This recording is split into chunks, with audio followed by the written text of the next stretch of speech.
Boa pastor. noite, minha irmã. Tudo Boa bem? noite, tudo bem?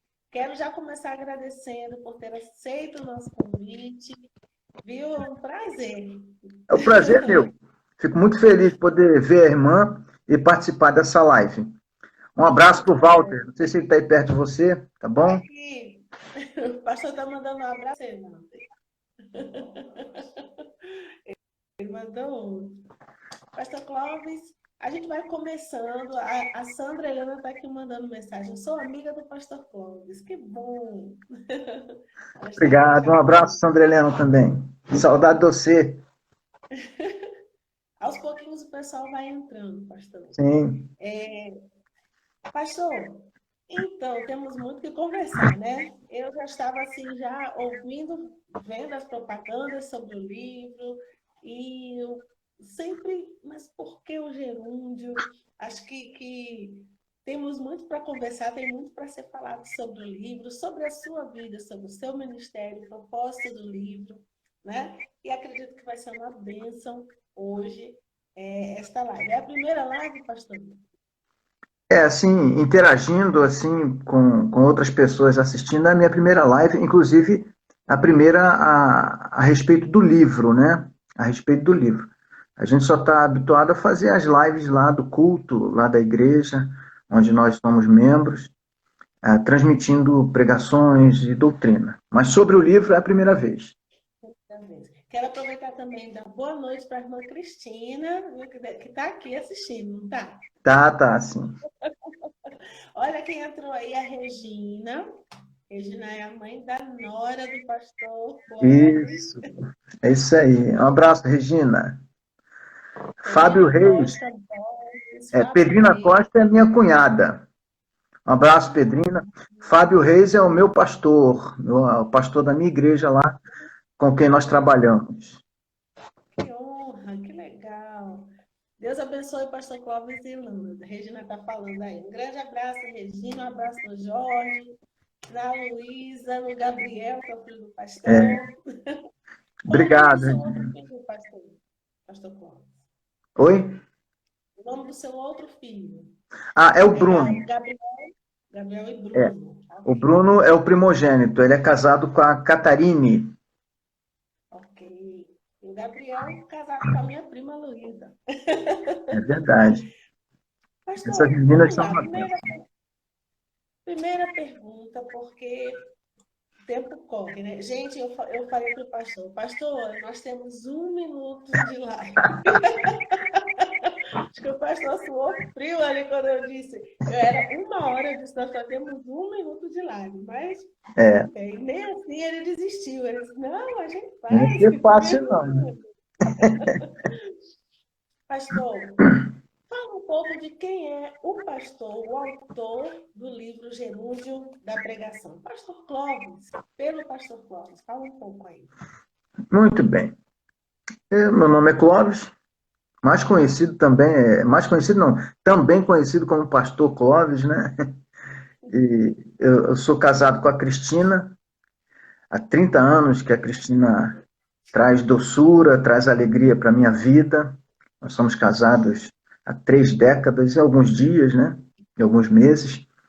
Pai do Bruno e Gabriel, são meus filhos, nossos filhos legítimos, e da Luísa e Catarine, né? Que são nossas filhas do coração. Que Jorge, Regina, o Cirnei e a dona Marilene emprestaram para nós como filhas também do coração, deixam a gente tratá-las e amá-las como se fossem nossas filhas.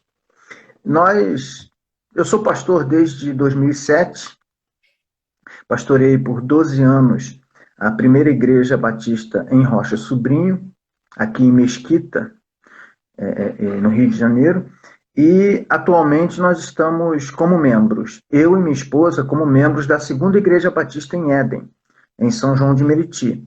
O pastor Fábio é o nosso pastor, pastor Fábio dos Reis. E nós estamos trabalhando lá, servindo sob o seu comando, contribuindo da maneira que a gente pode contribuir. Amém. Muito bem. E como surgiu, pastor? Foram 12 anos, né? Desde 2007 que o pastor é formado lá Seminário Teológico Livre, no Seminário Teológico Livre, o curso de Teologia Livre no Seminário Teológico de Belford Roxo, no Rio de Janeiro, convalidado pela FAETEL de São Paulo, correto? Correto. Pastor, como surgiu, em meio ao seu ministério, como surgiu a ideia do livro? Como foi? Muito bem. Essa ideia do livro é uma ideia muito antiga.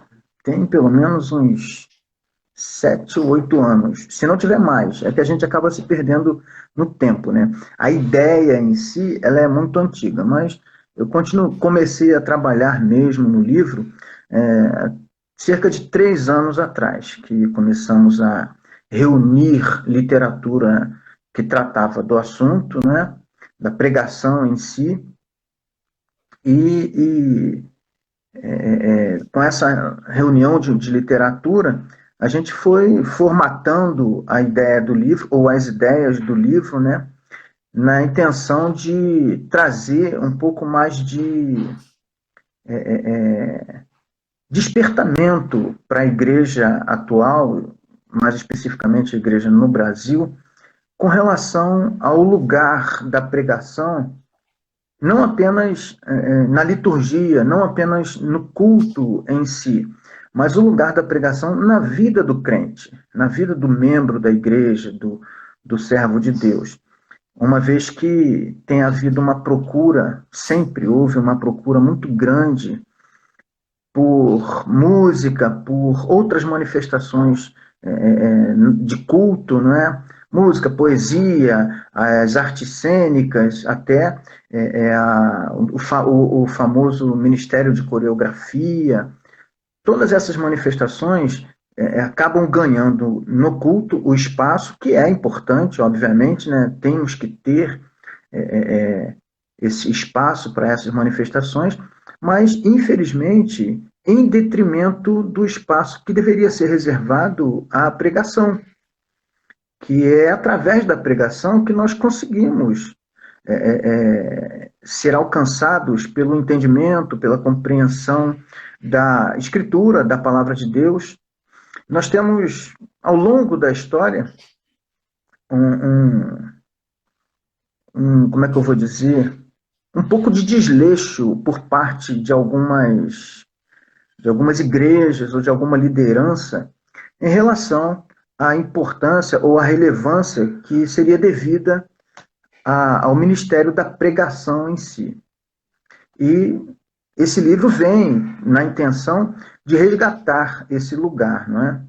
Que é devido à pregação. Antigamente, eu lembro agora, os puritanos, no final do século XVII e entrando pelo século XVIII, os puritanos, eles, na construção dos templos ou na arquitetura dos templos naquela ocasião, especialmente na Inglaterra, os púlpitos, que era chamado de tribuna, eles eram postos ou construídos no centro da abóbada, do centro do templo em si, para que todos à volta, todos que se sentassem em volta, tivessem acesso a quem tivesse sendo ali usado, por assim dizer, né, usado por Deus para a pregação da Escritura.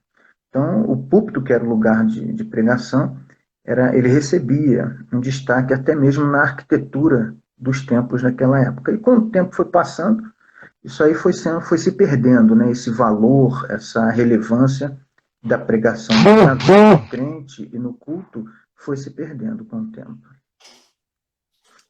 Interessante. Parece que simbolicamente a ideia da arquitetura, né, do que o senhor está falando, é simbolicamente expressando a centralidade das escrituras. Isso aí. A igreja deveria estar centrada na palavra. O papel da palavra. Exatamente. Antes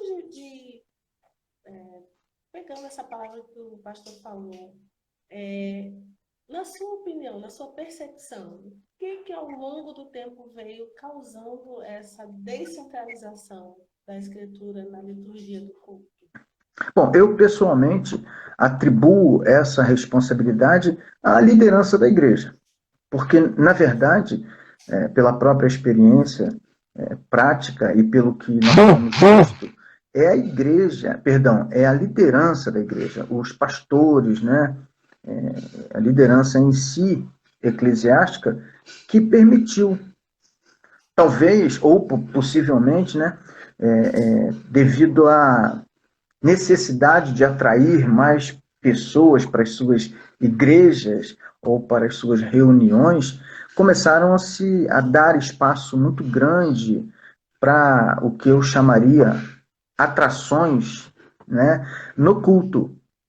Uma vez, até um jovem perguntou para um pastor, que eu não me recordo o nome agora, não sei se foi o pastor Renato Vargens, eu li alguma coisa a respeito disso. Perguntou para ele o que, que a gente tem que fazer, a gente tem que fazer algum evento, tem que ter alguma atração para poder manter os jovens na igreja. Aí o pastor respondeu: olha, a pregação da palavra, a pregação da escritura deve fazer com que o jovem e com que todo o crente permaneça na igreja. Se a Bíblia não for suficiente, tudo o mais poderá ser superficial, né? Inclusive, a própria Bíblia diz que a fé vem pelo ouvir, e ouvir a palavra de Deus, né? Pastor, então agora a pergunta central: por que o gerúndio da negação? Ah, sim. Bom, gerúndio é uma forma verbal que indica continuidade, né? E, e o próprio subtítulo do livro, né? Está aqui na minha mão, não sei se está aí contigo. Aqui. Ah, Epa, tá bem. aqui vai aparecer ao contrário, né? Ah, é, Não sei se aparece ao contrário para vocês aí também. aparece. Mas tudo bem. Mas o gerúndio da pregação, o subtítulo é a pregação da Escritura Sagrada, considerada sob a perspectiva da constância, né? Então, o gerúndio tem essa finalidade de empregar qualquer verbo é, na constância, na sua constância, né? Indicando uma continuidade ininterrupta. E a ideia é justamente essa: trazer a pregação para a pregação da Escritura o seu lugar constante na vida do cristão e na vida da igreja. A igreja não pode, em hipótese alguma, parar de pregar. Esse ministério não pode sofrer solução de continuidade. Senão nós vamos ter muitas igrejas ou muitos templos, né, aí funcionando como se fossem casas de atrações, casas de show, casas de apresentações de artistas, e nós temos muito isso, né? A igreja é lugar de culto e não lugar de apresentações e tudo mais. Essas coisas precisam ser, é, precisam sofrer uma espécie de avaliação ou um crivo, né? Essas práticas, um crivo da própria escritura, porque muitas dessas práticas, elas às vezes têm a finalidade de apresentar um culto à personalidade, né? São pessoas que se autoprojetam, se autoexaltam, ou exaltam e projetam outras pessoas, e acaba que a Bíblia, que exalta a Deus, que honra a Deus, que quer projetar no coração do homem, na vida do homem, a pessoa de Deus e a necessidade desse homem se relacionar com ele, acaba ficando em segundo plano, não é? Então, a gente precisa resgatar essa ideia de constância da pregação. Nós não podemos, de forma alguma, abandonar a pregação legítima, autêntica e expositiva, né, na minha opinião, da Escritura Sagrada em função de outras manifestações ou de atrações, né, no culto. O seu pastor, o pastor Fábio Reis, boa noite, pastor Fábio. Está dizendo muito boa leitura. Ele Olha foi, aí. Pastor Fábio, apesar de ser suspeito, né, ele é muito carinhoso, né, com a gente e tem apoiado muito o nosso ministério e esse projeto da escrituração desse livro, do lançamento desse livro. Eu quero mandar um abraço aí, carinhoso de fato e com muita sinceridade para o meu pastor, pastor Fábio. Eu quero até mencionar aqui que quando eu comentei com ele que eu ia lançar o livro, foi no período que eu estava em transição a gente estava deixando o ministério aqui na cidade de Mesquita, e a gente estava pensando em pedir transferência, carta de transferência, para a segunda igreja batista em Éden, a igreja onde ele é pastor, e onde minha esposa e eu fomos membros por muito tempo atrás. E aí, quando eu mencionei do lançamento, ele fez questão de que o lançamento fosse feito lá nas dependências do templo, lá da igreja de Éden. E houve uma mobilização muito grande lá por parte dos irmãos. Os irmãos se juntaram, os membros da igreja, para preparar um salão lá de recepção. Foi um capricho só. Os irmãos lá foram muito acolhedores conosco e foi muito bom.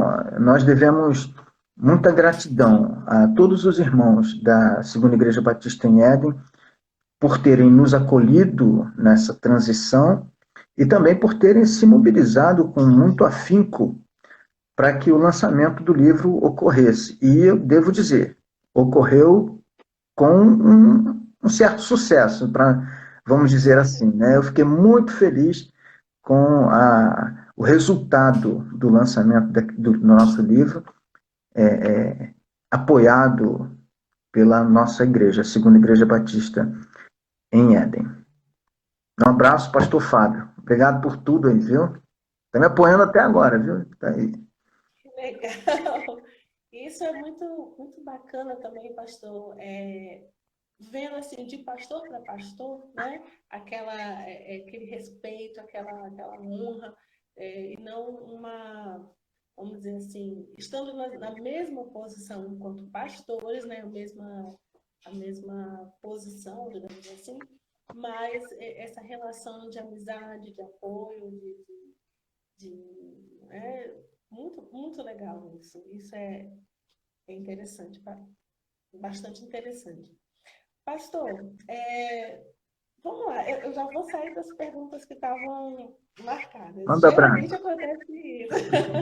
Vamos lá, para os leigos como eu, né? Explica um pouco sobre o que é pregação expositiva, pastor, que eu falo que tem aqui no seu livro também. Qual a diferença de pregação expositiva para outros tipos de pregação? Muito bem, para ser bem básico, né, nós não vamos entrar em muitos detalhes, porque certamente nós temos outros temas para abordar, devem ter outras perguntas, mas para ser bem básico, a pregação expositiva, ela pega uma passagem que a gente chama na homilética de perícope, não é? É uma passagem, um trecho da Escritura, e esse trecho ele precisa ser íntegro, ou seja, ele precisa conter uma ideia integral. Pode ser 2, 3, 1 até 5 versículos, 15 versículos, mas ele precisa trazer no seu bojo uma ideia central e dentro dessa passagem serem tiradas também as ideias periféricas, que vão dar suporte para fundamentar a ideia central da passagem. É possível que, ao longo da exposição dessa passagem, a gente possa, para ajudar, para corroborar com as ideias apresentadas, a gente possa pensar trechos de outras passagens das Escrituras, tá? Mas a pregação expositiva, ela tem a característica de ser extremamente dependente da passagem que foi lida, tá? A passagem que foi lida. Se você vai pregar no Salmo 23, do versículo 1 ao 6, todas as suas argumentações, todos os seus pontos, inclusive até principal, ou não, e até o tema da pregação expositiva precisa sair daquela passagem, tá? Ao passo que, por exemplo, a pregação temática, ela geralmente o pregador já vem com uma ideia ou com um tema, e com esse tema em mente, ele procura um texto na escritura que justifique esse tema, tá? Então, isso é complicado. Eu tenho dificuldade para pregar tematicamente, mas tem pregadores que são bons pregadores, não é uma pregação errada, tá? Eu não estou querendo dizer que quem prega tematicamente está errado, não. Só que eu prefiro a pregação expositiva, porque, como é que eu vou dizer, sem aborrecer os pregadores temáticos, né? Como é que eu vou dizer? Eu prefiro a pregação expositiva porque ela fica mais fiel e mais dependente do texto que você tem na mão, tá? Porque às vezes, se você pega um tema e fica pensando ideias de outros textos, o contexto de cada um desses outros textos pode, na verdade, estar trazendo outras ideias que poderiam estar sendo abordadas numa outra pregação expositiva, né? Então, a pregação expositiva tem essa principal característica. A ideia central e as ideias secundárias, que seriam os tópicos, né? A ideia central seria de onde você tiraria o tema. E as ideias secundárias seriam os tópicos para fundamentar aquele tema. E no final, o que é fundamental na pregação expositiva, é que no final da pregação tem que ter a aplicação. É aquele momento em que a gente entendeu o texto, entendeu o que o texto queria saber, queria falar aos seus primeiros ouvintes ou leitores, e fazer a transição desse ensino para os nossos dias e para nós. Isso aí seria a aplicação. Então, as características são essas. Ficou claro. Pastor, para além dessa questão de não estar centralizando a palavra, não se estar centralizando a importância das escrituras na liturgia, no culto, eu não sei como é que o senhor vê isso que eu vou falar. Me parece que também, quando se tem muitas igrejas, ainda que tenham o momento da escritura, ainda tem essa questão do conteúdo, né? Daquilo que está sendo pregado hoje. Que me parece que, quando o senhor fala sobre a liturgia hoje, muitas vezes, muitas igrejas darem espaço mais para atrair as multidões e deixar as escrituras, ainda existem aquelas situações em que se prega a palavra, mas o que se prega, na verdade? Que tipo de conteúdo que se prega? Não sei se deu para entender o que eu estou querendo dizer, pastor. Deu. Existem pregadores e existem pregadores. Há uma estatística que diz que a igreja evangélica tem crescido muito no Brasil. Existe uma estatística, mas, como diria o pastor Hernandes Dias Lopes, que é pastor presbiteriano, um dos meus autores brasileiros preferidos, né? Eu gosto muito de ler e ouvir o pastor Hernandes Dias. Ele faz a pergunta, quando ele aborda esse assunto, ele faz a pergunta: a igreja está crescendo, mas a igreja é evangélica, mas aí ele pergunta: mas que igreja? Que evangelho é esse com o qual essa igreja que cresce se identifica? Não é? Então, nós temos visto muitas pregações e, na verdade, muitos evangelhos. Né? Eu sempre comento, e vou repetir agora, vou correr o risco de ser redundante, de ser repetitivo. Eu sempre comento que eu sou muito fã dos clássicos, e tem um clássico da música, né, a música brasileira, cantado pelo Grupo Logos. Você deve conhecer o Grupo Logos, né? todo bom batista e presbiteriano, todo tradicional, histórico das antigas, conhece o Grupo Logos. E ele tem esse grupo, na voz do seu presidente, né, seu líder, pastor Paulo César, ele tem uma música chamada Evangelho. E essa música fala: eu sinto um verdadeiro espanto no meu coração em constatar que o Evangelho já mudou.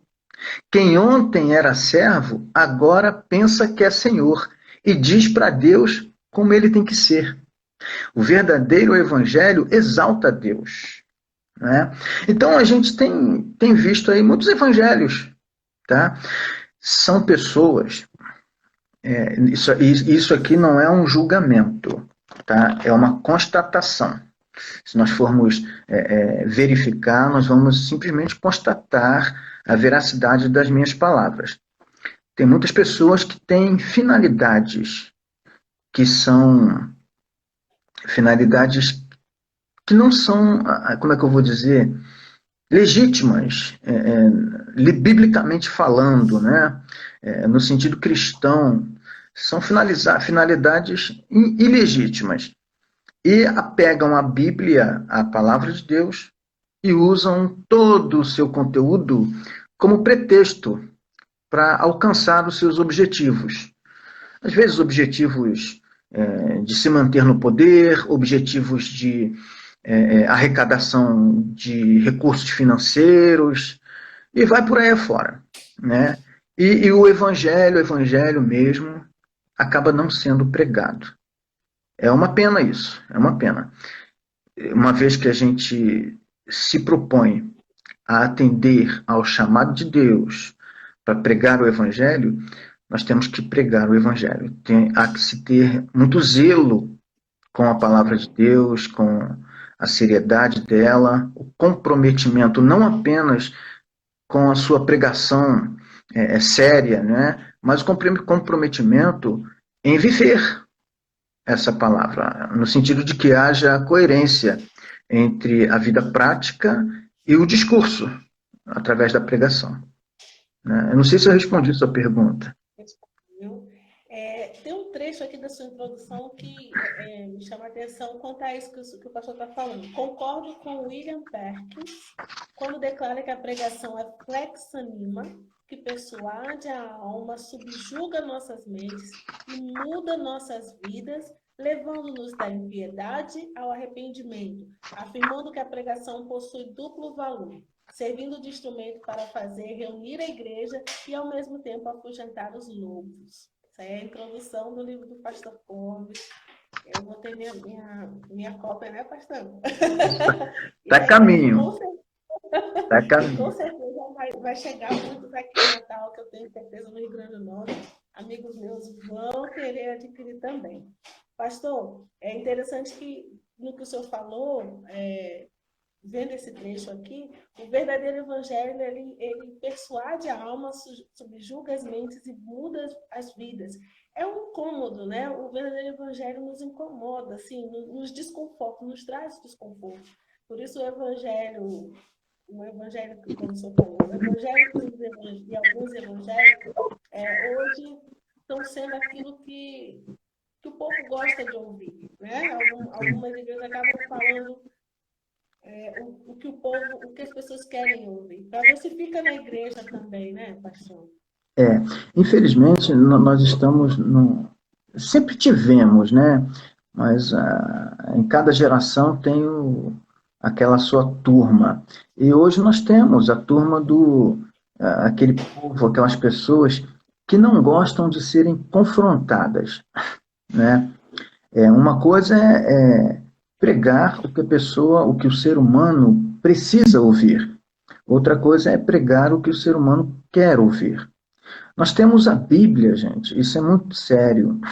A mesma Bíblia, no livro de Atos, escrito por Lucas, o doutor Lucas, escreve que Davi foi um homem segundo o coração de Deus.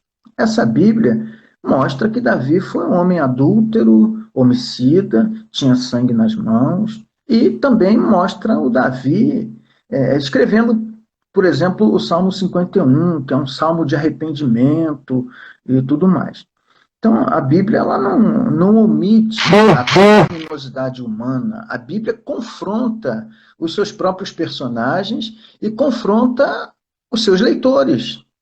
E por que o pregador ele tem que abrir o texto sagrado e ficar escolhendo, né? Eu não posso pregar nisso, porque hoje no templo vai ter aquela pessoa que está nessa situação e tudo mais, tal. Teve um pastor que foi, se a irmã permite uma historinha aqui, teve um pastor que foi pregar, eu não lembro onde eu ouvi isso, mas eu ouvi de um pastor. Ele disse que foi pregar numa igreja e chegou lá no gabinete, eu não lembro bem a situação, mas eu lembro do fato que houve essa história. Eu nem sei se é verdade, mas é uma história que eu ouvi, mas ilustra bem essa abordagem que nós estamos fazendo agora. É que ele foi pregar numa determinada igreja e quando chegou lá no gabinete, ele estava prestes a assumir o púlpito da igreja para pregar e estava com o pastor da igreja, conversando no gabinete pastoral. Aí, de repente, chegou um irmão e tudo bem, pastor, que foi cumprimentar, e ele todo feliz, né, pensando, poxa, os irmãos estão vindo aqui me cumprimentar, me prestigiar, e vão orar por mim, vai ser uma bênção, né, porque eu estou sendo muito bem recebido, muito bem acolhido. Aí, de repente, esse irmão que entrou para cumprimentar ele falou, o pastor vai pregar sobre o quê? Aí ele falou, meu irmão, quando eu for pregar, o irmão vai ouvir, fica tranquilo, o irmão vai. Porque o pastor não prega sobre bebida, não. Porque tem um irmão aqui na igreja que o dízimo dele é muito alto, mas ele tem o hábito de tomar uma branquinha, né? E daqui a pouco o pastor ouviu aquilo, né? Com muita estranheza, mas ouviu respeitosamente. Aí o irmão saiu, cumprimentou ele, e daqui a pouco entrou outro irmão. O pastor vai pregar sobre o quê? Aí ele falou, não posso dizer. Lá na hora da pregação eu digo. Aí, mas se o pastor não prega sobre adultério, não, tá, pastor? Porque tem uma senhora aqui na igreja que ela é uma formadora de opinião e tal, mas ela tem uma vida que é meio complicada nesse assunto. Aí daqui a pouco entrou outro, e foi quase que uma fila, falando, não podia pregar sobre palavrão, não podia pregar sobre mentira, sobre fofoca e tal. Aí o pastor ficou de pé e falou assim, irmãos, eu não posso... Lá no púlpito já. Ele chutou o balde, né? Ele falou, pastor, irmãos, eu venho aqui para pregar a palavra de Deus. E já fui abordado, disseram que eu não posso pregar sobre palavrão, sobre fofoca, sobre mentira, sobre adultério, sobre bebida. Eu vou pregar sobre o quê? Aí teve um irmão que ficou em pé e falou assim, prega sobre judeu, não tem nenhum judeu aqui, pastor. Ou seja, vai pregar sobre uma coisa que não vai afetar a vida das pessoas. A Bíblia, ela foi trazida a nós, ela foi dada a nós por Deus para mudar nossas vidas. É para falar o nosso coração. E se mudar as nossas vidas consistir em ferir nosso coração, se mudar nossas vidas consistir em nos confrontar com o nosso erro, com o nosso pecado, é essa palavra que a gente precisa ouvir.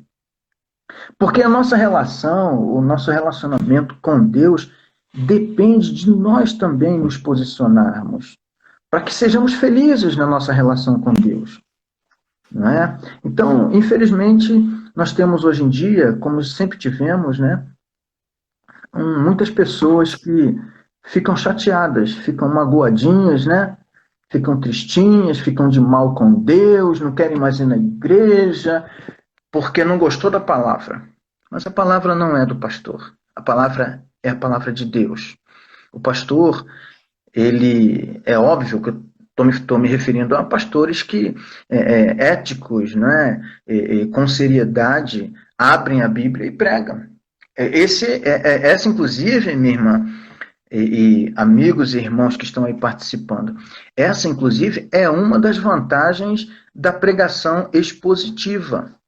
Porque, via de regra, quando o pregador ele é o pastor da igreja e ele usa a pregação expositiva como o seu método de pregação, ele costuma pregar, por exemplo, vou dar um exemplo aqui.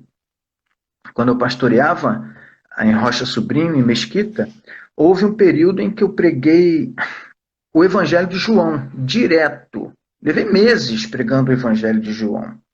Então, eu estou pregando o Evangelho de João, capítulo 1. Amanhã, noutra oportunidade, eu prego o capítulo 2, depois capítulo 3. Chegar no dia do capítulo 3, já está na sequência. Eu não quero saber se quem está lá vai ficar chateado ou não, porque eu tenho que pregar a pregação expositiva. É uma sequência de pregações, entende? Porque um contexto está ligado necessariamente ao outro. Então, nós temos o compromisso com a palavra de Deus, ainda que essa palavra fira o nosso coração. Prontinho. Pastor, fala um pouco, deixa eu ver o nosso horário, temos 20 minutos. O processo, sua experiência como pastor, você falou essa resposta, pastor, fala um pouquinho sobre sua experiência no pastorado, qual foi, de que maneira a sua experiência enquanto pastor vem com esse livro, por exemplo, o que o pastor trouxe das suas vivências para esse livro? Muito bem. Não estava no script. Não tem problema não.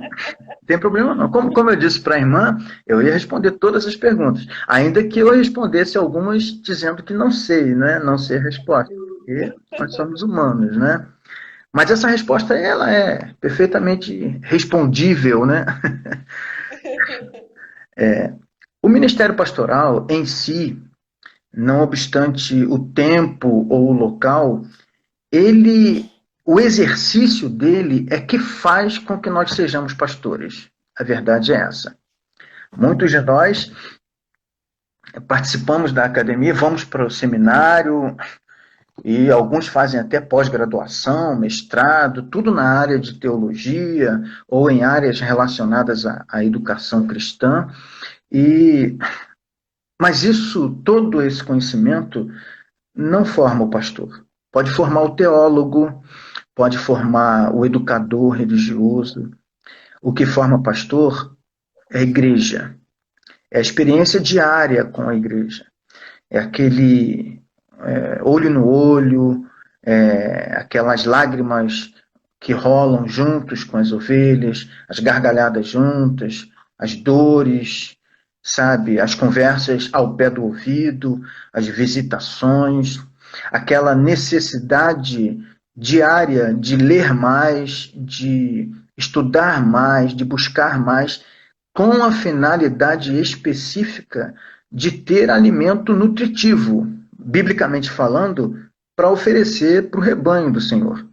Então, o dia a dia é que faz de nós pastores, na verdade.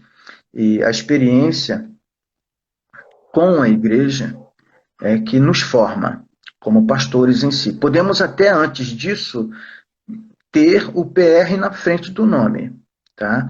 Mas o dia a dia é que faz com que nós possamos dizer que somos, de fato e de direito, pastores. Tá? Agora, com relação à minha experiência, eu, muitos anos atrás, o meu pastor, que é meu pastor até hoje, né?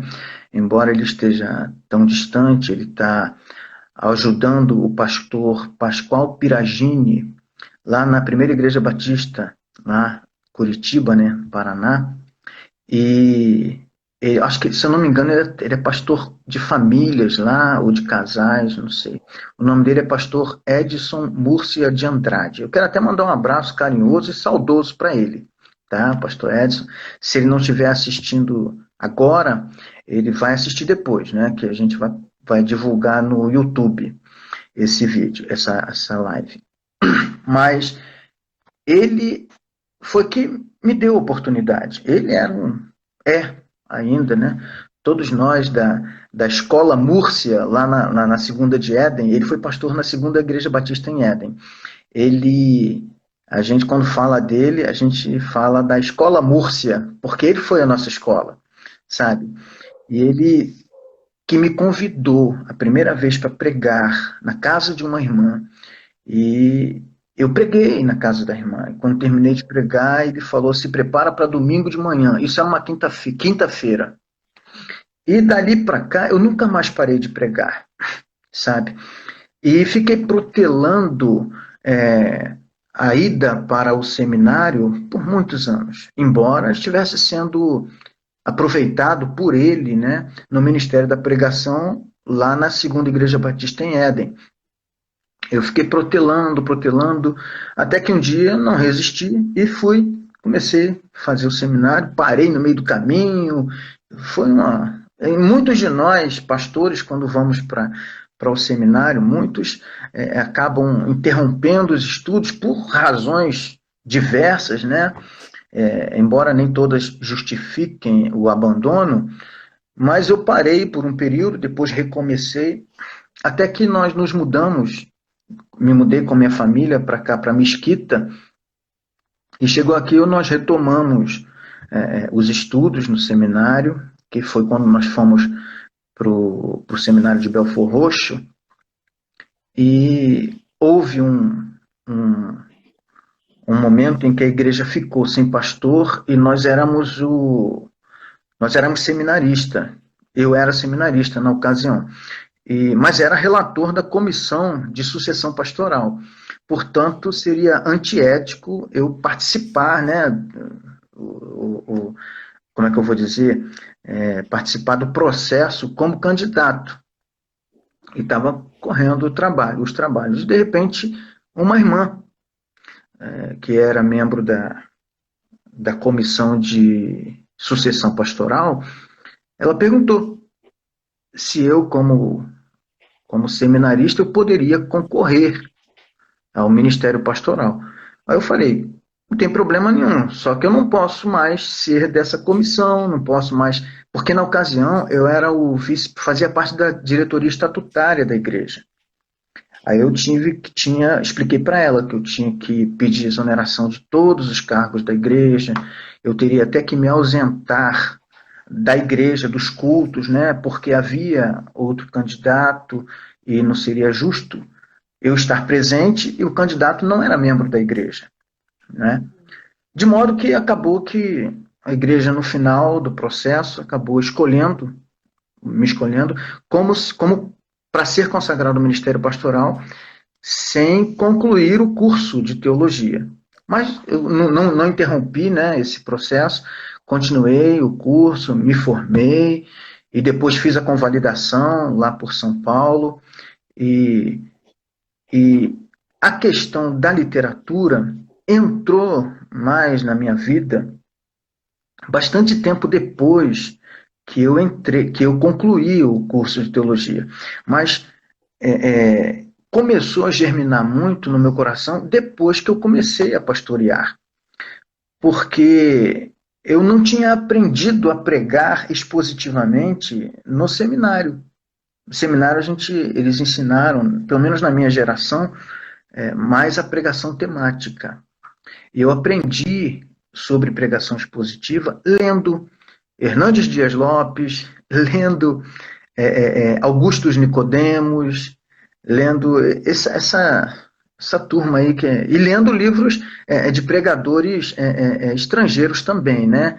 John Piper, Timothy Keller, esses homens aí que são excelentes expositores da escritura, né? Que aí me interessei muito e com o tempo acabou despertando no meu coração o desejo de escrever alguma coisa sobre a necessidade de pregar. Não apenas eu, porque eu já era pregador. Mas aí eu pensei em escrever esse livro também direcionado a pregadores leigos, porque eu, por muito tempo em minha vida, fui pregador leigo. Tá? Eu não tinha o seminário, não tinha formação, mas o meu pastor, a maneira como ele fazia as coisas, o pastor Edson, a maneira como ele conduzia o rebanho dele, sempre abrindo espaço para o serviço, identificava o dom ou a aptidão das ovelhas e dava oportunidade. Isso fazia com que a gente se despontava ou se desenvolvia. Foi isso que aconteceu comigo. Então, foi muito importante a oportunidade que o meu pastor, que o nosso pastor, pastor Edson, dava para nós ao longo do seu ministério. Ele não tinha aquele apego ao púlpito, como muitos pastores têm, né? Se você tivesse aptidão e vida, ele identificava e dava oportunidade, porque a ideia era fazer crescer, permitir que a pessoa crescesse e acaba colaborando, né, com o serviço dos santos, dos irmãos. E ser pregador leigo é muito difícil. A gente precisa de oportunidade para poder crescer de forma prática. E esse livro ele menciona muito. Ele trata também dessa questão. Quando fala num dos seus capítulos, deixa eu ver aqui, é que são 6 partes, são 5 partes do livro, e são 6 partes do livro, e são 11 capítulos. Tá? Então eu não vou conseguir lembrar de tudo, né? De cabeça. Então, ali no capítulo 6, na terceira parte, que fala do gerúndio presente, no capítulo 6, eu falo de nós pregadores. Aí eu abordo os pregadores que são preparados, que são os pastores, são aqueles que têm a formação teológica e tudo mais, são os preparados. E falo dos caminhantes, que são justamente os leigos, né? Aqueles irmãos que não frequentaram a academia, não frequentaram a sala de aula, mas receberam de Deus dons e talentos que têm associação com a arte de pregar, a arte de ensinar a Escritura. E Deus quer essas pessoas trabalhando, ainda que elas não tenham tido oportunidade de frequentar a sala de aula. Mas Deus chamou. Então, essas pessoas, de forma leiga, né, ou autodidata, elas acabam buscando recursos, ferramentas, por amarem o ministério para o qual foram chamados, ainda que não sejam pastores, são pregadores. Então, eles se desenvolvem. Então, esses eu coloco no livro, no capítulo 6, como pregando enquanto caminhantes. Ou seja, onde quer que eles estejam, eles não precisam de um título na frente do nome para serem pregadores, né? Então, isso é muito importante, sabe? Isso fez muita diferença na minha vida. Então, nessa ocasião que despertou o interesse em escrever alguma coisa a respeito, foi visando também, quase que especificamente, quase, não tanto, mas foi visando também os pregadores leigos. Interessante, pastor.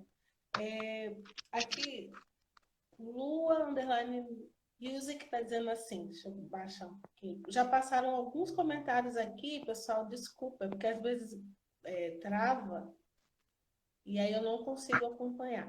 Mas a Lua Underline Music está dizendo que tá saindo, há pregadores que viajam tanto na mensagem, fugindo do tema principal, que dificulta muito o entendimento da igreja. É uma pena. É aí que está, minha irmã, nesse ponto aí, é que está a importância do esboço, sabe?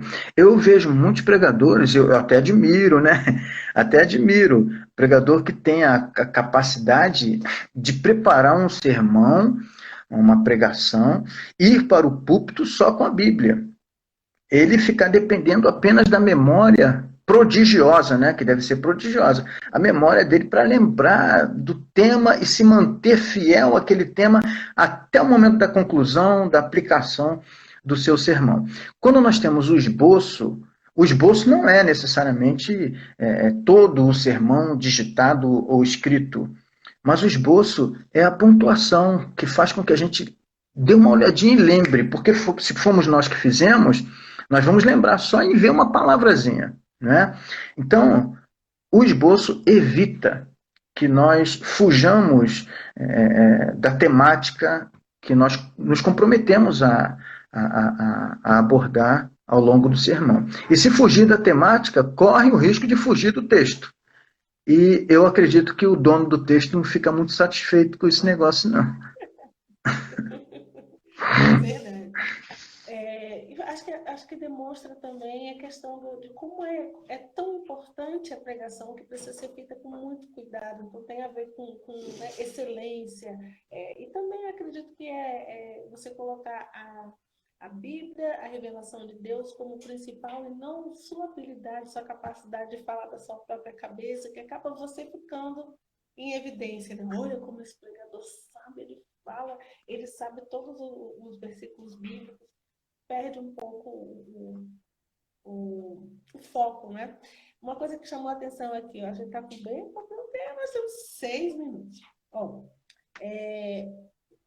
eu coloquei algumas palavras que diz assim, no Velho Testamento, é sua fala aqui na sua introdução. Nas Escrituras apresentam uma gama exaustiva de pregadores que não dissociavam o dia a dia do contato ininterrupto com Deus. Não possuíam vida secular e material, vida religiosa e espiritual. Possuíam vida, e esta não lhes pertencia, mas a Deus. Deixa eu ver se tem outra assinatura aqui. Pode falar um pouquinho sobre essa frase? Sim, sim. A exemplo dos pregadores da Bíblia, né? Tanto no Antigo quanto no Novo Testamento, e passando pela história também, né? Desde lá dos pais da igreja, no período da patrística, até passando pelos reformadores, pelos puritanos, até chegar em mim, né? Até chegar naquele irmão que está sendo consagrado hoje, ou naquele irmão que está pregando pela primeira vez hoje a palavra de Deus. Durante todo esse tempo, é importante demais a conscientização de que não existe. Infelizmente, tem gente que considera isso aí, que compartimenta a sua vida. Não existe para nós vida material e vida espiritual. Vida secular, né? E vida com Deus. Não. Nós temos vida. Essa vida pertence a Deus. Essa vida Deus nos deu. Tá? Tem um capítulo em que, no capítulo aqui, logo no primeiro capítulo 1 e 2, quando nós abordamos o primeiro e o segundo testamento, sobre os pregadores que estão lá registrados, eu trago a ideia de que eles estão pregando enquanto estão fazendo alguma coisa. Pregando enquanto lidera, aí eu falo de Moisés, Josué, falo dos juízes, tá? Enquanto eles estão liderando o povo, eles estão pregando o tempo todo. Por quê? Não apenas verbalmente, porque a vida deles precisava ser uma pregação para que eles fossem líderes, sabe? Aí também eu trago lá, pregando enquanto profetiza. Os profetas eles não pregavam apenas quando abriam a boca para manifestar os oráculos de Deus. A vida deles era uma pregação, precisava ser uma pregação, sabe? O Elias, por exemplo, aquela viúva falou, está passando aí o homem de Deus. Quando for visto, não é ser lembrado apenas como pregador, mas como homem de Deus, sabe? No Segundo Testamento, eu não, no livro eu não digo Velho e Novo Testamento. Eu trago a ideia de Primeiro Testamento e Segundo Testamento. Comento alguma coisa a respeito disso. Mas eu falo do João Batista. João Batista, quando eu falo ali, pregando enquanto batiza. Não é? Então, os pregadores, nós pregadores, a nossa função, como é que eu vou dizer, a nossa atividade secular, ela é importante, mas ela está em segundo plano.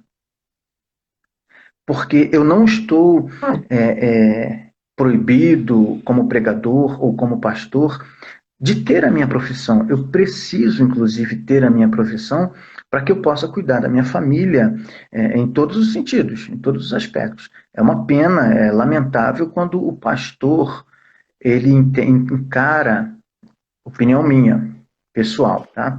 Quando ele encara o ministério, não entendi. Uma coisa, é porque eu estou morrendo de medo, porque o tempo está quase encerrando, e eu Sim, estou com vontade de dar uma encerrada e recomeçar para a gente fechar, para o pastor ainda responder algumas coisas, algumas perguntas. Pode ser? pode Porque sim. senão vai deixar a gente Inclu- no meio do caminho. Inclusive, eu vou tentar ser mais sucinto. Não, mas quando recomeça, tem 1 hora ainda Tá, de tá bom. crédito. E também para não cansar os irmãos aí, né? Que é cansativo, né?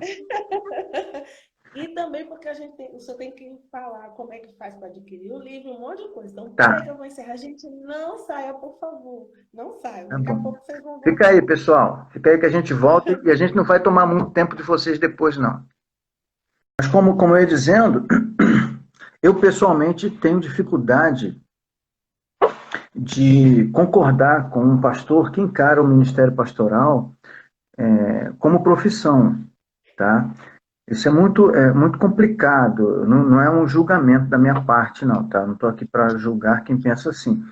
Mas eu fico imaginando, por exemplo, aquelas igrejas que são igrejas muito simples, muito humildes, economicamente falando, né? E não tem condições de sustentar economicamente o pastor para que ele possa tranquilamente cuidar da sua família sem se preocupar com uma outra atividade que seja remunerada. Então, o pastor, na minha opinião, seria bom que ele tivesse uma profissão, uma carreira ou uma profissão que pudesse dar dessa profissão à sua família todo o sustento, todo o conforto que uma família precisa. Mas, tendo essa profissão, ainda que ela seja a fonte de sustento da sua família, ele é pregador, ele é pastor. Não importa onde a gente esteja, seja no trabalho, ou seja na escola, seja entre amigos, enquanto somos qualquer coisa, nós somos pregadores, sabe? O falecido pastor Davi Gomes, ele tinha um programa no rádio chamado Escola Bíblica do Ar. Você é muito jovem, você não deve ter pego isso, não. Eu era jovem na época, era recém-convertido, isso foi lá nos idos de 80, finalzinho da década de 80. Acho que você nem nascida era ainda. Mas o pastor Davi Gomes, ele tinha esse programa e ele falou uma frase na ocasião, e essa frase ficou escrita num dos livros dele, que eu tenho aqui, deixa eu ver o nome do livro, é um livreto, um opúsculo de menos de 40 páginas. Acho que é O Avivamento Hoje, eu não lembro. Aí ele diz que existem 5 evangelhos. Eu achei muito interessante aquilo. Mateus, Marcos, Lucas, João e Clóvis. Mateus, Marcos, Lucas, João e Ilana. Entende? Porque nós devemos ser proclamadores do Evangelho em todas as instâncias da nossa vida, todas as circunstâncias. Então, aqueles homens lá da Bíblia, no passado, eles não desvinculavam a sua vida com Deus da sua vida com o mundo. Eles simplesmente entendiam que a vida deles era vida de Deus. Eles estavam à disposição de Deus o tempo todo. Ok? Qual a sua visão, então, sobre os pastores, sobre o que tem acontecido hoje nas igrejas, pastores secularizando suas vidas? Qual é a sua percepção atualmente do que tem acontecido na igreja, em contraponto a isso que o pastor está dizendo? Sim, eu não entendi bem a sua pergunta. Tá. Em contrapartida, né,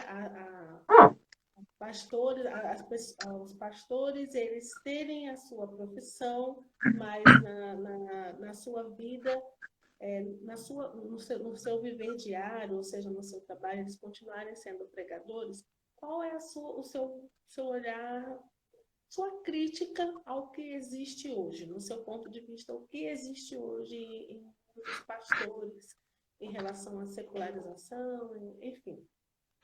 É,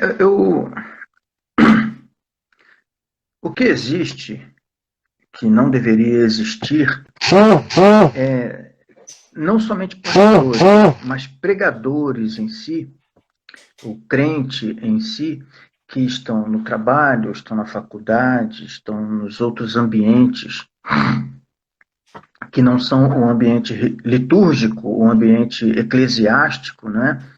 Eles se comportam, né, de um modo em um ambiente e de outro modo em outro ambiente.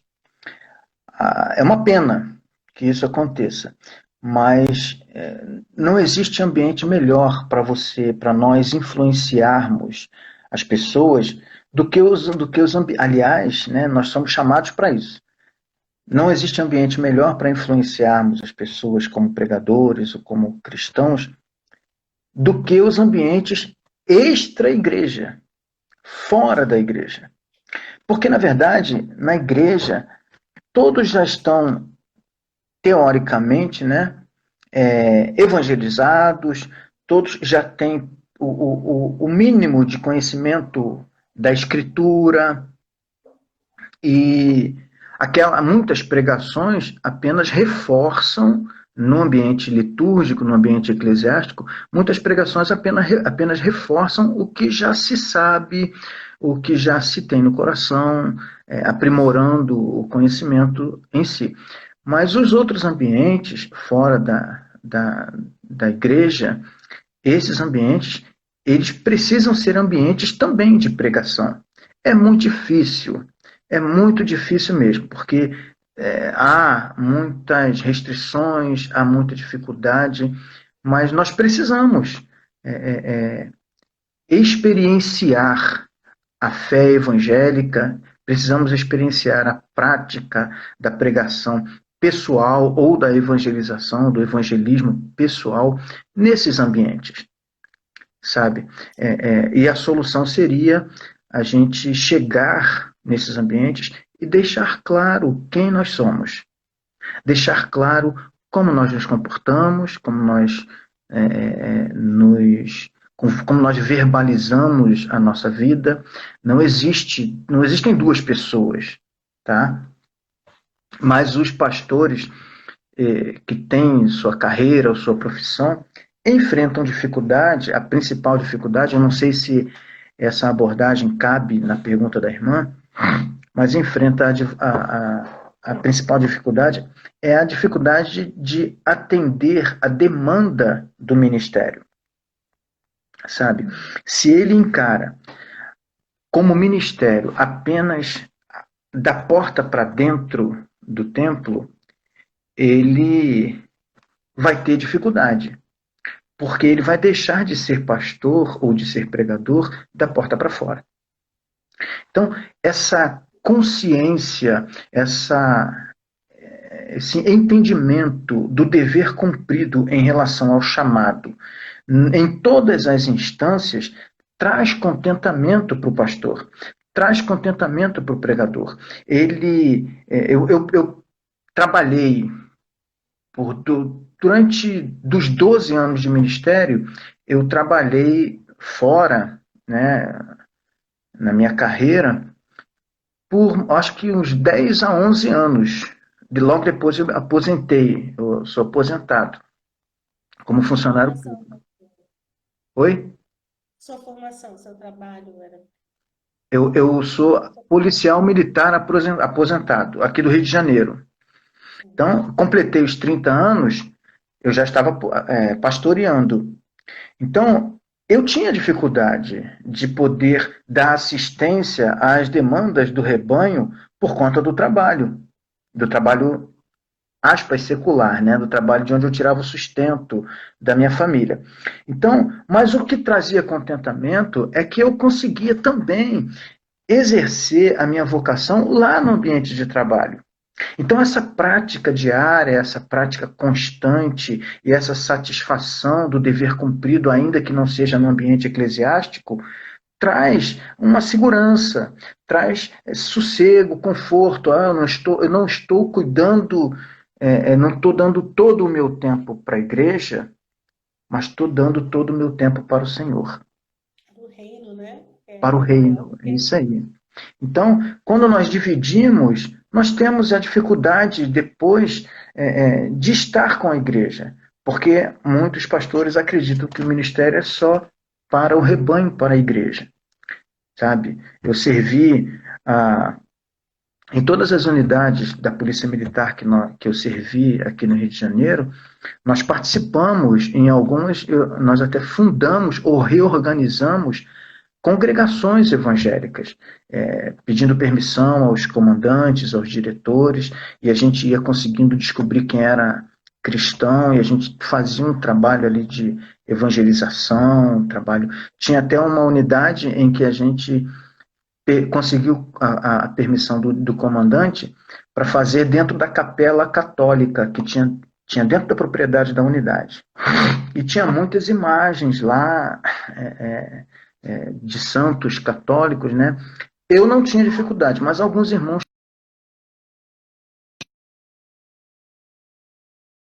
cultuar a Deus na presença daquelas imagens. Então a gente recolhia todas as imagens cuidadosamente para não arranhar, para não quebrar, aí botava lá no cantinho guardadinho e começava o culto. Fazíamos o culto e tal, tudo mais, e depois que acabava o culto, eu ia lá, pegava as imagens e colocava no mesmo lugar. Por quê? Porque aquele templo lá era um templo que era um espaço que foi concedido a nós. Mas não era o nosso espaço. Tá? Mas no momento que a gente estava cultuando, era o nosso espaço. Então a gente passava por esses óbices, né, por esses obstáculos, mas é importante que a gente entenda que o exercício do ministério da pregação ou o ministério pastoral, ele é para o reino e não apenas para a igreja local, porque há a necessidade de termos uma vida plena, uma vida intensa em todos os âmbitos, em todos os ambientes, né, das nossas relações humanas. Muito E bem. aí a importância da participação do pregador leigo, né? Muitas vezes para estar substituindo o pastor quando ele não pode. Isso, a irmã falou muito bem. Falou muito bem. Eu sempre, a irmã lembrou, esse ponto é importantíssimo. Enquanto eu trabalhava, eu tinha que, era responsabilidade minha, ter na igreja alguém que tivesse autoridade moral e preparo apropriado para me substituir, né? Porque era o meu rebanho, era a igreja, eu respondia por eles, por aquelas pessoas, diante de Deus, em relação ao que estava sendo ensinado e tudo mais. Então, muitos pregadores leigos que não eram formados me ajudaram pregando na nossa igreja, lá em Rocha Sobrinho. Eu quero até mandar um abraço aqui para alguns irmãos aí que me abençoaram lá, abençoaram meu rebanho, né? O irmão Edgar pregava, a irmã Nadir pregava, não sei se eles estão aí assistindo, né? O irmão Henrique, que trabalhou comigo por um tempo. Então, esses irmãos me substituíam lá e abençoavam o meu povo. E eu, na ocasião em que não era formado, não era consagrado ainda, fui aproveitado pelo meu pastor, né, para ajudar no ministério dele. Esse suporte é fundamental. O pregador leigo tem muita importância. Tem gente que não dá oportunidade, não gosta. Quando eu assumi o ministério, eu ainda era seminarista, então ainda frequentava as aulas, né, no curso de teologia. E uma ou duas vezes por mês tinha um seminarista na minha igreja pregando, porque é importante demais para quem está se preparando, ainda leigo, ter a experiência prática da pregação. Vamos às perguntas, né? Senão eu vou tomar o tempo dele. Vou fazer um comentário aqui de Elton Gomes. O sobrenome desse homem é Sabedoria. Clóvis Sabedoria de Freitas. Misericórdia. Está aí a prova de que esse homem me ama, né? O irmão Elton é a gentileza em pessoa. Ele é exagerado assim mesmo, não dá muita ideia para ele. Um abraço, Elton. Obrigado pelo Pastor, carinho aí, tá, meu irmão? uma coisa que vai puxando, né? Um assunto vai puxando, mas quando o pastor fala sobre o pastor ser o pregador em sua vida, né? Um caminhante, né? E pregando. E aí eu fico pensando que acaba sendo, vamos ver se eu concordo com o que eu estou dizendo, se eu estou entendendo certo. Acaba sendo algo que todo cristão deveria ser, vamos dizer assim, enquanto pregador caminhante, pregar com a vida, mesmo que a gente não fale, mas viva a pregação. Só que aí isso me veio agora à mente. Como o pastor vê, ah, vamos dizer assim, o preparo de nós pregadores leigos, eu digo nós, enquanto cristãos que conhecemos a palavra e precisamos viver a palavra para pregar a palavra com a nossa vida. Embora, o que nós vemos hoje, né, é que cada vez mais muitos dos cristãos não têm o conhecimento suficiente para pregar com a vida. O que eu estou querendo dizer é que, ao meu ver, e eu não sei se o pastor concorda, está havendo uma certa crise na educação bíblica cristã. Por exemplo, eu não sei como é a situação no Rio de Janeiro, mas eu acho que, assim, de um modo geral, a gente escuta muito falar de igrejas que não tem mais escola dominical, igrejas que não existe, né, como o senhor já falou, a questão de pouca pregação, mais música e arte. Mas, assim, a questão da educação religiosa, da educação bíblica, do conhecimento, hoje, cada vez mais dificulta que hajam pregadores com a vida. O senhor concorda? O que o senhor me diria sobre isso? E, infelizmente, isso é uma realidade, sabe, minha irmã? Em detrimento, ou com o prejuízo da área de ensino bíblico, da área de educação cristã na igreja, tem se dado muito espaço a outras coisas que seriam mais pragmáticas. Eu tenho um curso, o curso intensivo de pregadores leigos. Nós criamos esse curso, fizemos 2 edições desse curso aqui na Primeira Igreja Batista em Rocha Sobrinho. E a gente vai passar esse curso também lá na Segunda Igreja Batista em Éden. O pastor Fábio já pediu para a gente preparar esse curso. Ele vai participar, vai ajudar a gente aí dando suporte. E deve ser online também. E nesse curso que a gente preparou, a gente aborda sobre pregação expositiva. A gente aborda um grande inimigo da pregação expositiva, que é o pragmatismo, sabe? É aquela ideia de que o importante é que dê certo, o importante é que atinja os nossos objetivos, né? Não importa os meios, o fim é que justifica os meios, não importa os meios que você use. Então, como nós dissemos, o importante é atrair as pessoas, o importante é encher a igreja. Então, vai se substituindo o ensino da palavra por outras coisas, sabe? Aí, quando se tira a Bíblia ensinada e praticada na experiência humana e coloca outras coisas, outras práticas, outras atrações, outros interesses no lugar, isso traz um prejuízo na vida diária do crente, sabe? Não há aquela confrontação diária com o pecado e talvez por receio. Deixa eu dar como é que eu vou dar um exemplo aqui? Imagina, eu tenho que pregar, digamos que eu tenha que pregar contra a mentira. A Bíblia manda pregar contra a mentira. A Bíblia manda a gente. A Bíblia informa que o diabo é o pai da mentira. Então, mas tem gente que gosta de mentir, mas gosta. Ele tem aquela vontade constante de enganar as pessoas e tudo mais. E a escola bíblica dominical, a pregação em si, os cultos nos lares, aqueles pequenos grupos, não é? Antigamente na Igreja Batista tinha uma coisa chamada União de Treinamento. Você pegou isso? Gente, aquilo ali depois tomou o nome de Divisão de Crescimento Cristão, que era, a gente fazia a escola bíblica dominical pela manhã e à noite, antes do culto, tinha a união de treinamento. Tudo isso visava o conhecimento bíblico, o entendimento sobre as práticas cristãs e tudo mais. Isso tudo foi sendo abandonado.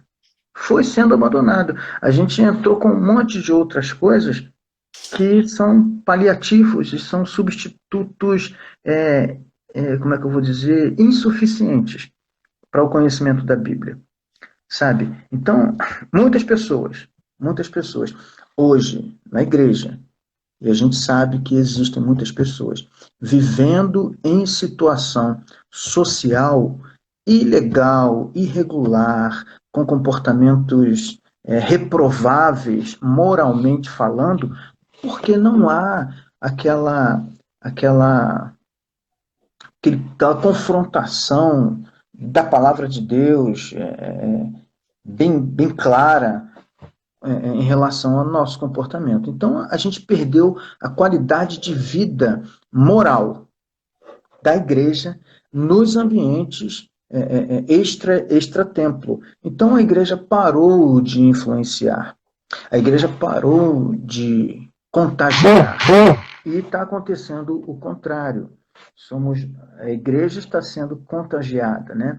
Isso nos remete à carta de Paulo aos Romanos, capítulo 12, né?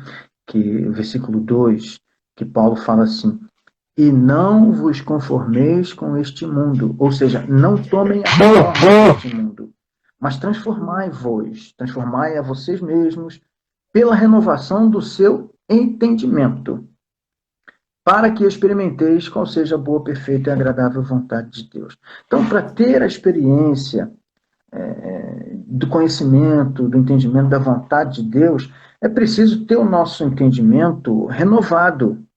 Mas eu não vou ter o meu entendimento renovado se eu estiver de acordo com a forma do mundo. O mundo anda, a gente tem, por exemplo, aí, isso causa uma polêmica muito grande, uma dificuldade muito grande em relação à ideologia de gênero, a pedofilia, que está quase legalizada no Brasil, né? Estão quase legalizando a pedofilia. Então, tudo isso é a institucionalização do pecado. Mas o povo, a igreja, está ali, indo, acariciando essas coisas e tudo mais. Vai. Nós precisamos, minha irmã, e meus irmãos e amigos que estão assistindo aí, nós precisamos entender que há uma diferença, e essa diferença precisa ficar muito bem definida, entre pecado e crime. Tá? A questão do crime, ela pode ser relativizada de acordo com a sociedade que trata dele. E essa própria sociedade, ela vai flexibilizando com o tempo de acordo com os governantes. Vou dar um exemplo aqui. Antigamente, os homens eram presos por vadiagem. Não sei se você pegou essa época, seu pai deve ter pego. Os homens eram presos por vadiagem. Os homens andavam eu era menino ainda. Os homens andavam na rua e se a polícia abordasse e visse que o camarada estava com a carteira de profissional sem assinatura, ele era preso por vadiagem. Por quê? Porque era impossível que um homem de bem ficasse desempregado. Só que os governantes foram tão desleixados com essa questão da produção, da geração de empregos, que deixou de ser crime vadiagem. O tempo foi passando e, por exemplo, antigamente adultério era crime. Mas hoje não é mais. Por quê? Porque as pessoas que fazem as leis são adúlteras. Entende? Então, o tempo vai passando e nós vamos tomando a forma do mundo. Mas não podemos perder de vista que, ainda que não seja crime, Se a Bíblia diz que é pecado, é pecado. Então, nós vivemos, os crentes, nós vivemos de acordo com a orientação da Bíblia. Tá? Então, eu sou a favor do relacionamento sexual heterossexual. Se a pessoa quer viver uma outra modalidade de sexualidade, é com ela, não tem problema. A lei, eu não posso discriminá-la, não posso dizer que ela está cometendo um crime porque não está. Mas para mim é pecado. Então a minha vida vai girar em torno das indicações da Escritura. Entende? E vai por aí. O adultério não é pecado, não é crime, mas é pecado. Então, quando nós entendermos essa divisão e querermos nos adaptar à Bíblia, ao invés de nos adaptar ao mundo, nós faremos muito mais diferença. Pastor, falando rapidamente sobre essa questão do pregador enquanto proclamador do reino, da justiça, da verdade, o pregador, o pastor ou o pregador leigo, ele deve se envolver com as questões políticas? Ele deve... existe uma interligação ou há uma separação? Cada um no seu quadrado? Como é que o senhor vê isso? Muito bem. Essa pergunta é uma boa pergunta. Uma excelente pergunta, tá? Eu acredito que... Agora eu vou falar como pastor, tá? Não como pregador leigo, tá? Porque o pregador leigo, ele tem o ministério da pregação, mas ele não tem o ministério local, o ministério pastoral na igreja. Mas como pastor, eu acredito que o pastor não deve se envolver com política. O pastor, tá? O pastor. Mas o crente deve, tá? Nós precisamos que homens e mulheres de Deus, comprometidos com o evangelho, comprometidos com a fé, com a verdade em si, né? Comprometidos com os ensinos da Escritura Sagrada, nos representem. Mas não nos representem como evangélicos em si, mas nos representem como pessoas humanas que vivem em uma sociedade que carece de valores morais, que carece de práticas que melhorem a qualidade de vida em todos os sentidos. Tá? Então, o crente, ele precisa se envolver na política, ele precisa ocupar todos os espaços da sociedade humana precisam ser ocupados por nós. Tá?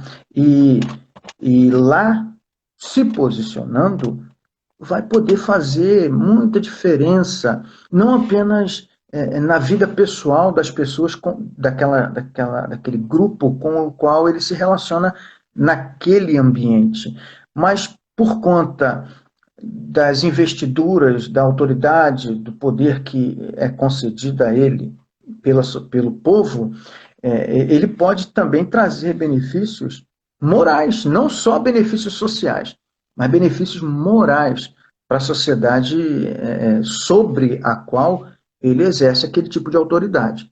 Tá? Mas o pastor, eu tenho dificuldade em que o pastor conduza uma igreja, tá? E seja líder político. Tá?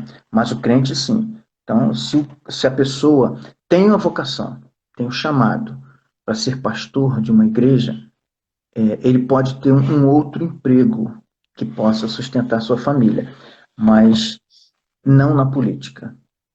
É a minha posição, tá? Mas o cristão, nós cristãos, podemos e devemos participar de todas as instâncias, né, da sociedade e causando influência, inclusive. Eu gosto muito daquela frase, eu não sei se foi o Billy Graham ou se foi o Dwight Lyman Moody, que disse, não, acho que foi o Billy Graham, que parece que a rainha tinha chamado ele, convidado ele para ocupar um cargo lá no Reino Unido, não sei se era chanceler, não sei. Aí ele falou que não podia se rebaixar, porque ele já era pastor.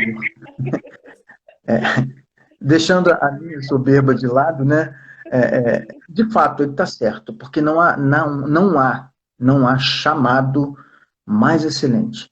Não há chamamento e convocação mais excelente do que ser chamado e convocado por Deus, né? O apóstolo Paulo diz na carta a Timóteo, né? Excelente coisa aspira, almeja aquele que aspira ao episcopado, né? Então, não há nada acima disso. Você ser representante legal, consagrado e pela Igreja do Senhor e para servir ao Senhor no mundo, como pastor. Pastor, sei que o senhor está bem cansado, mas a gente tem umas perguntas aqui do pessoal, tá? Manda brasa. A noite é uma criança. A Kátia Rodrigues pergunta: é essencial o pregador apresentar em slides os tópicos e subtópicos durante sua exposição para fixação e entendimento das ovelhas? Não é essencial, mas que ajuda, ajuda. Tá? Está à nossa disposição dos pregadores. Um abraço, Kátia, desculpa, tá? Não te mandei um abraço. A Kátia é membro da nossa igreja lá, ela é líder do Ministério de Louvor, abençoa muito a nossa igreja com seus dons e talentos, com seu serviço. E obrigado pela pergunta, tá, Kátia? Está à nossa disposição todos os recursos que a igreja dispõe. Embora haja pregadores que tenham dificuldade na utilização desses recursos, tá? Eu, pelo menos, eu posso usar, já usei muito, o recurso do Data Show e ajuda não apenas ao pregador, que sabe manipular, ou sabe manusear. Manipular pode ter duplo sentido, né? Que sabe manusear a tecnologia do Data Show, mas ajuda também ao próprio público, ao próprio ouvinte, sabe? Porque enquanto o pregador está falando, os pontos principais estão identificados no Data Show, sabe? E aquilo pode ser anotado, pode ser copiado, isso ajuda a fixar as ideias centrais de um sermão. Eu particularmente, não uso atividade, mas prefiro o esboço no papel escrito à mão, a caneta. Sou velho, nesse ponto aí eu prefiro. Nem digitar eu gosto de escrever à mão. Até os meus livros, esse livro aqui, O Gerúndio da Pregação, antes de digitar, eu escrevi tudo à mão.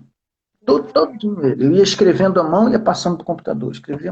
Eu estou trabalhando mais 2 livros. O segundo do Gerúndio da Pregação e uma ficção histórica, as Crônicas do General. Eu estou escrevendo tudo à mão. Aí depois eu vou passando para o computador. Mas eu sou das antigas, tá? Mas isso não me impede de lançar mão do Data Show, que é uma bênção. É essencial especialmente para o público, para quem está ouvindo. Ajuda, de fato, irmã Kátia, sua observação foi muito boa. Ajuda não apenas a fixar para o futuro, né, mas ajuda a acompanhar o desenvolvimento das ideias de quem está pregando.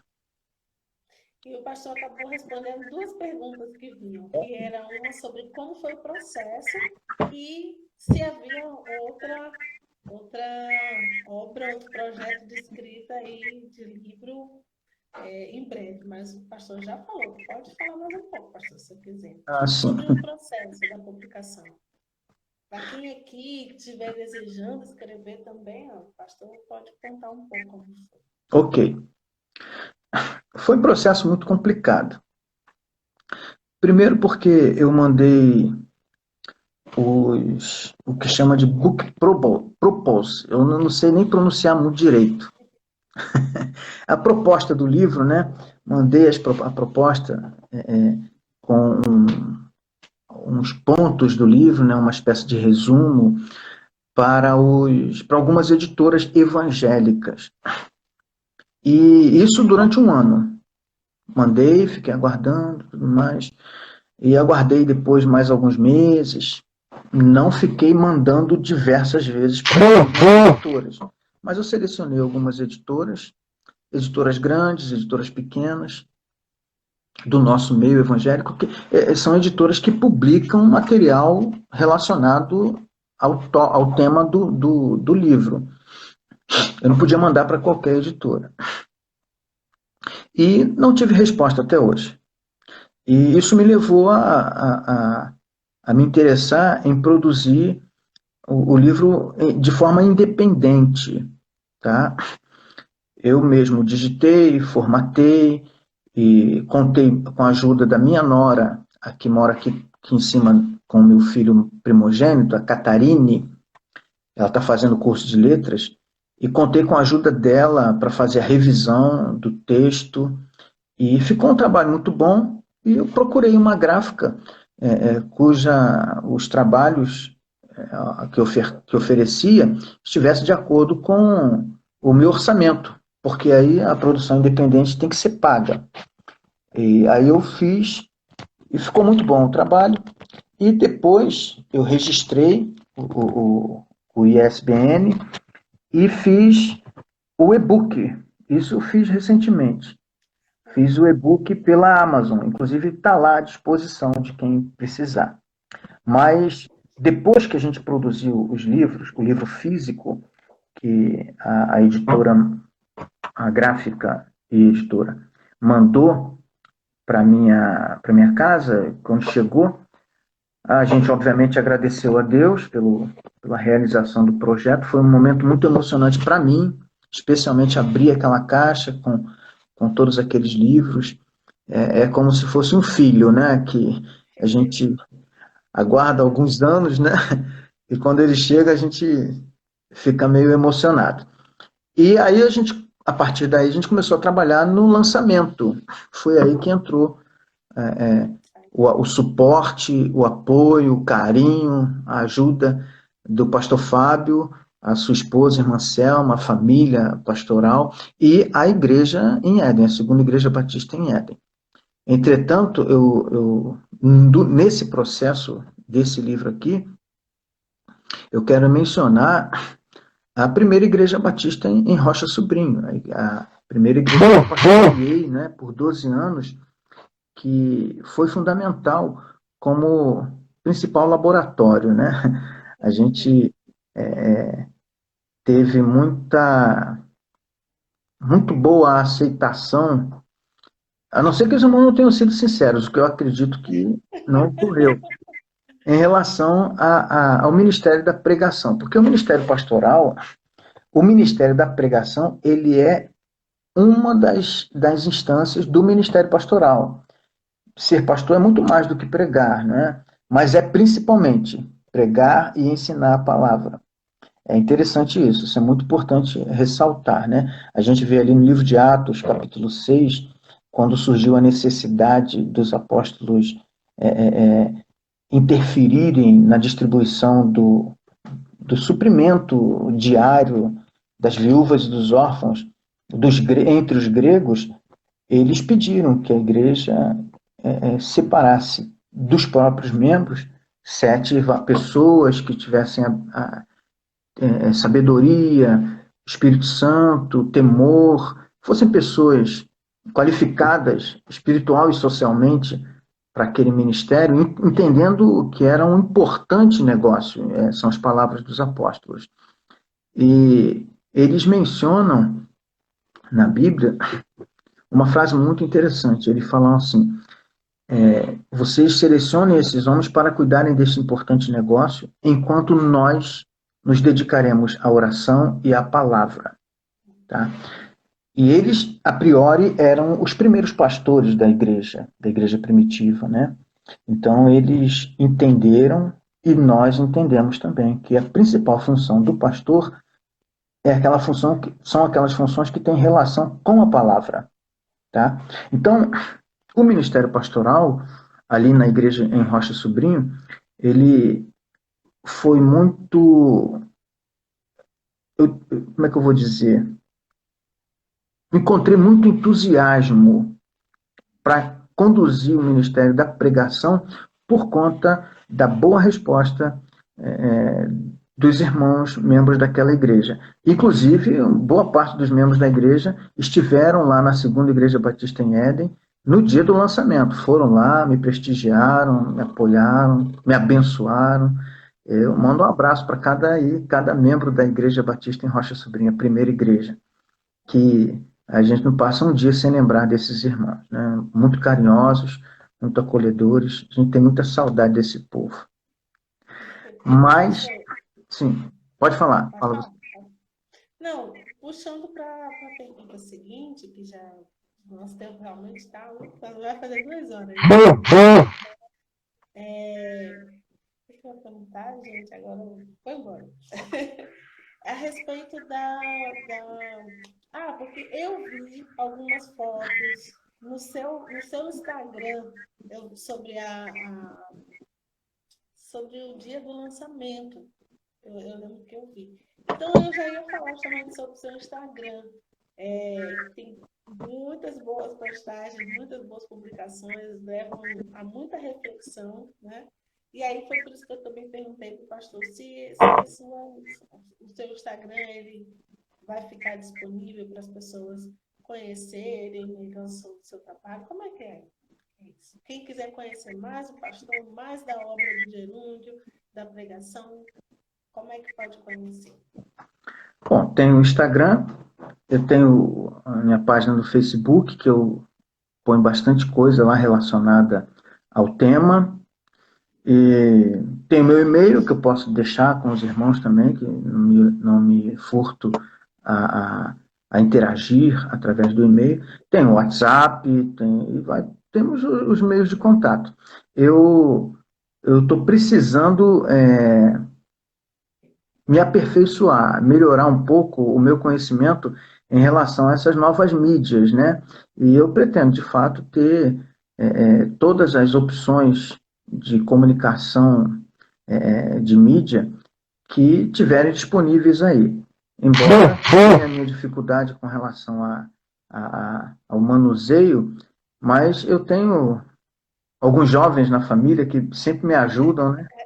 Meus filhos e minhas noras, né? Que me abençoam aí e a gente consegue.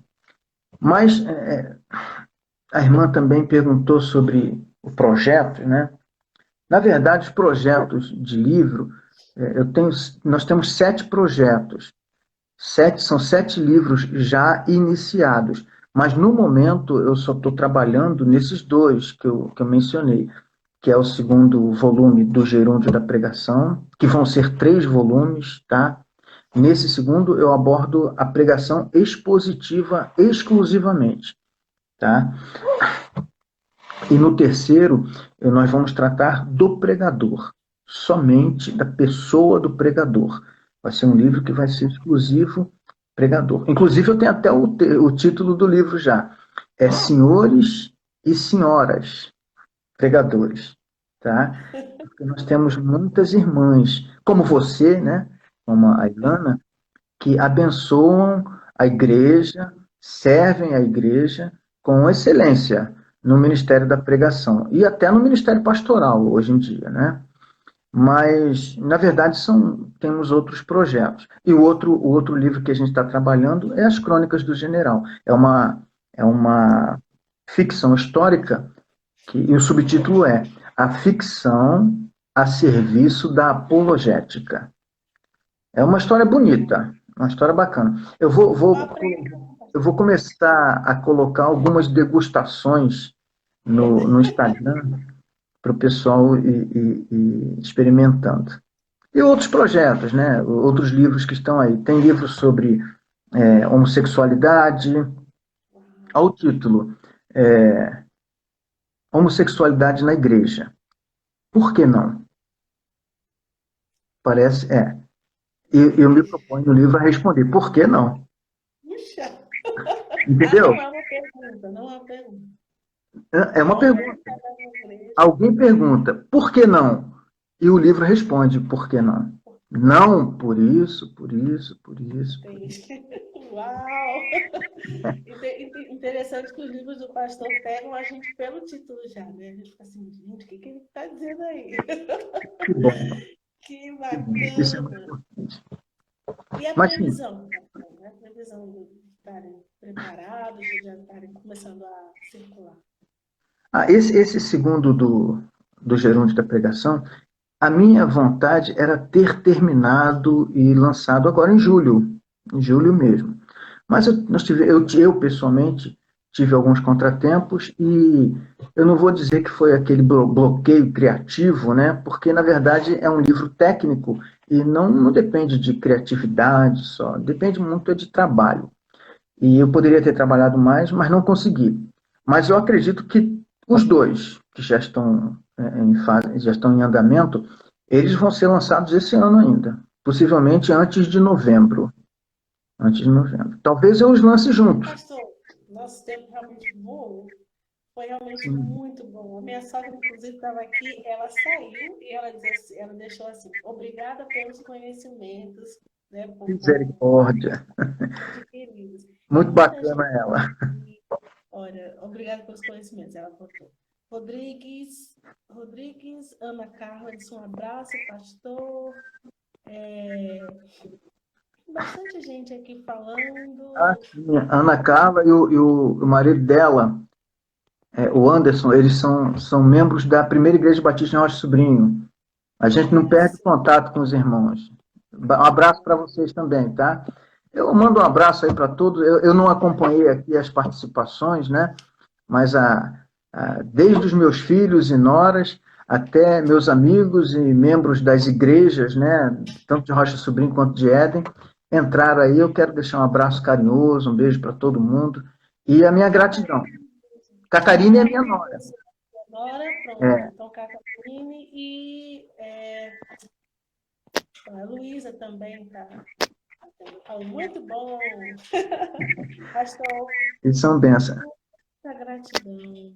Viu? Agradeço ao Senhor Deus pela sua vida, pelo seu trabalho, seu ministério, testemunho, pela bênção, né, de estar aqui com a gente, trazendo esses conhecimentos. A gente ia falar sobre o livro, mas o livro acaba abrindo realmente muitas outras perguntas. E se tivesse tempo, a gente ia perguntar muito mais. Eu agradeço a todos que estão aqui participando, o pessoal da igreja, não vou errar o nome da igreja do pastor, né? A CIB de Éden, Segunda Igreja Batista Um abraço para Éden, todos os em nossos São irmãos. João, sabe, pastor? Eu nasci em São João do Meriti. Mesmo? Mas Conterrânea. fui criada em Nilópolis e depois a gente veio para Natal, no Rio Grande do Norte. Um grande Né? abraço para todos da igreja, também da igreja de Rocha Sobrinha, né? Em Mesquita. E todos aqui de Natal, o pessoal, todos que estão aqui, eu tenho certeza que tem pessoas de muitos lugares diferentes. Só avisando que esse vídeo, esses dois vídeos da live vão ficar aqui no Fé, Amor e Vida, no nosso Instagram, mas daqui a alguns dias eu vou estar publicando no nosso canal do YouTube, Fé, Amor e Vida. Então, tanto vai estar aqui quanto vai para lá. Agora vai demorar um pouquinho para ir para o YouTube, mas vai. Tá bom? Amém. Pastor, você quer falar alguma coisa para encerrar? Eu já Quero agradeço mais sim, uma vez. quero sim. Quero agradecer a irmã, tá, por esse convite, por esse espaço. Eu fiquei muito feliz, tá, e honrado por essa visibilidade que o seu canal, sua conta no Instagram e, oportunamente, o seu canal no YouTube vai dar para o nosso trabalho. A intenção é resgatar realmente o ministério da pregação na vida da igreja, fazer com que as pessoas atentem para a relevância desse ministério para nós. E mandar um abraço para todo mundo aí que participou, não vou citar o nome mais, porque posso pecar em esquecer, mas eu quero, se a irmã permite, é, oficialmente divulgar, tá? Se você quiser adquirir o livro e gosta de ler em e-book, você pode acessar a plataforma da Amazon e escrever lá. Ou escreve Clóvis Costa, é Clóvis com E, tá? Ou escreve O Gerúndio da Pregação. E que vai sair lá, aparecer o nosso livro, você querendo pode adquirir. Não tem lá o livro físico, porque a Amazon não está produzindo livro físico no Brasil, tá? Eu recebi essa informação deles e não estão produzindo. Mas quem quiser adquirir o livro físico, eu tenho alguns exemplares comigo, E eu envio para todo o Brasil, tá bom? Vai pelo correio para qualquer endereço que vocês quiserem. A irmã Ilana, ela vai postar no canal dela os meus contatos, pode ser, irmã Ilana? E eu vou postar aqui também, oportunamente, para que todos possam acessar. Quem quiser, faz contato comigo, que eu mando o livro físico. Eu sou desses que gostam de fazer isso aqui, ó. Cheirar o livro, tocar, levar, escrever, rabiscar no livro. Eu tenho alguns e-books, mas eu prefiro o livro físico. Mas tem gente que prefere o e-book. Então a gente tem essas duas opções. O e-book com a Amazon e o livro físico direto comigo. Eu mando para qualquer lugar do planeta. Eu coloco aqui mesmo no Instagram, viu, pastor? Quando eu for baixar esse vídeo aqui no Instagram, eu já vou colocar. Aí o pastor já manda para mim pelo WhatsApp os seus endereços e eu vou colocar para todo mundo pedir, todo mundo que for pedir o livro físico. Também quero mandar um grande abraço para a irmã Cristina e chamar vocês para um abraço. Bota aí Natal, gente. Ela mandou um beijo para você. A gente vai sim. É isso aí. Valeu. Deus abençoe a todos. Muito obrigada, pastor. Eu que agradeço. Tchau, tchau. Walter, um abraço para você, meu irmão. Walter, tá mandando abraço. Deus te abençoe geral aí, viu? Bye, bye.